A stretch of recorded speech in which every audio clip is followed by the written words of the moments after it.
you think about it, the right way to respond is to ask, what are they doing it for? And they're doing it for a very simple reason. Like I said last night, 40% of the kids in New York, most of them who are black and Hispanic, are living below the poverty line. That means they're destroyed. Okay. Well, you can't, and that's the result of very definite social policies which are supported by the New York Times. Okay. There are certain social policies which are driving people down to destruction.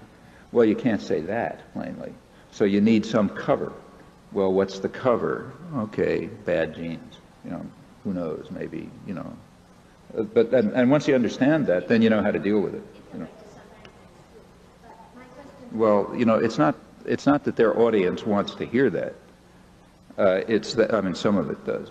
It's that that's the proper ideology. Just as it was proper for the Nazis at some point to say Jews are a virus that's destroying our society, it is proper for the New York Times to run articles taking seriously the idea that black mothers don't nurture their children.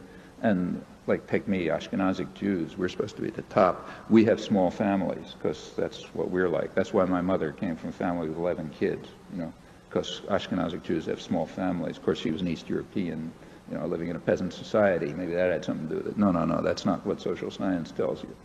Okay, well, that's, you know, these things are such transparent ideological weapons that you shouldn't even bother arguing about them. We should just understand them transparently for what they are. I'm in a real commissar culture, which is dedicated to trying to obscure the most elementary truths, and therefore is able to do things like this on the front cover of the New York Times. Well, that's the world we're living in. And, you know, you can understand the emotional reaction, and it's easily understandable, but it's not the right one, because what's going on is very transparent.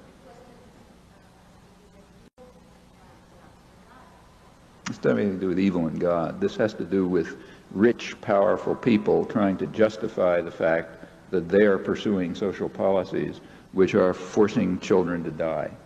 That's what it has to do with.